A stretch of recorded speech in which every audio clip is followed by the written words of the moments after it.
Can you give us any more guidance as to how many British citizens you were able to get out of Sudan over the last 24 hours? So over the last 24 hours, we had 3 flights coming in from Sudan with around about 200, 240 people on board, and about 170 of them have already boarded a plane back to the UK. And how are you deciding who is the priority? Who are the people that you're getting out first?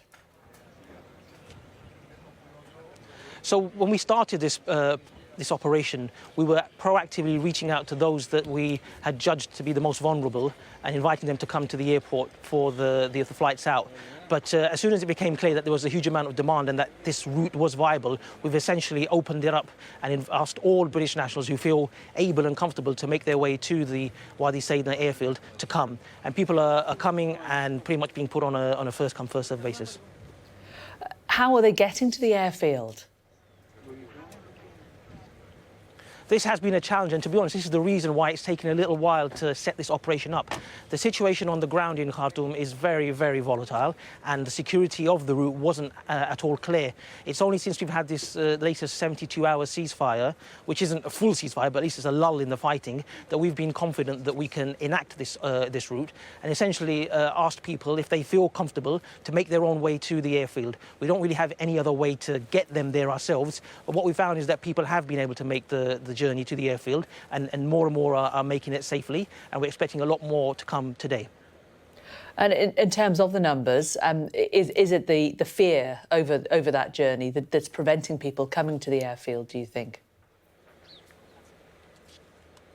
I think people are coming to the airfield now. I mean, partly that first few flights were the trial, and people have seen that this does work and it is possible, and they are getting back to the UK. And I think today we're expecting a lot more to come, and so we've had a lot more people come to the airfield, and we're expecting a number of more flights to bring Brits out of danger, out of Sudan, here to Cyprus and then on to the UK. So how many do you think you're going to be bringing out in the next 24 hours, for example?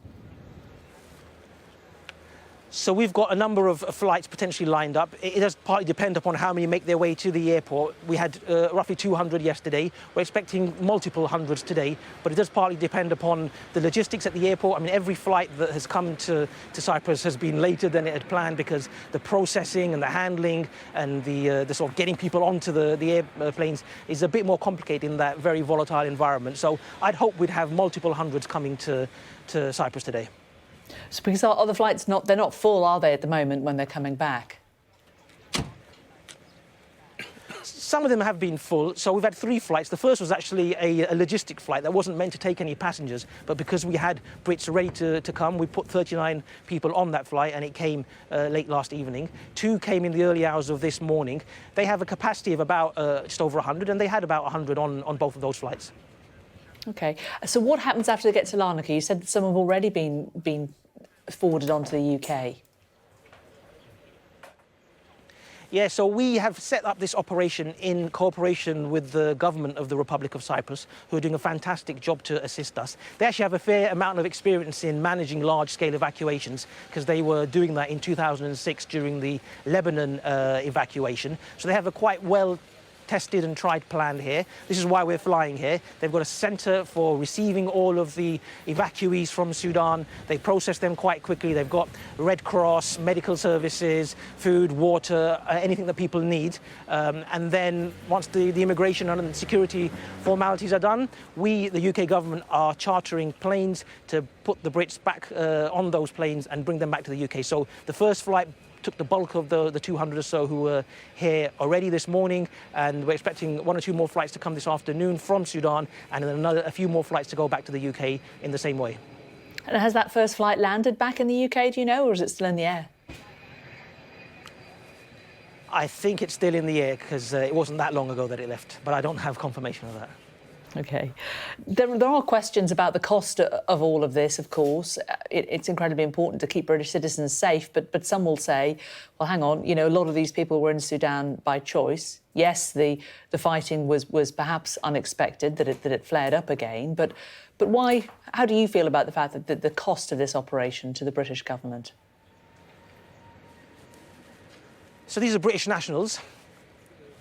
The British government generally speaking, wants to serve its nationals, and we're doing that now.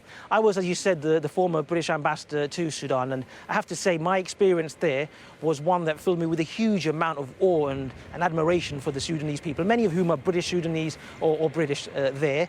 The revolution that took place in 2019 against the 30-year dictatorship of Omar al-Bashir was an inspirational experience. Young people, women standing up for their rights and for the right to choose their own leadership. And in a way, what's happening now is a massive, massive tragedy, not just on a human level, but also for the future course of this country, because there was such a moment of hope and inspiration and aspiration for a different type of Sudan, which this needless fighting between these two military groups has absolutely quashed. So from my perspective, from my experience, I think this is worth the money. I mean, how much does the life cost?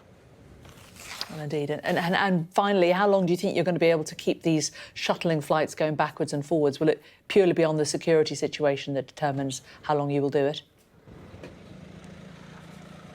I think that's going to be the main factor. So we're hoping that this lull in fighting continues and we can get as many Brits who want to come out as they can.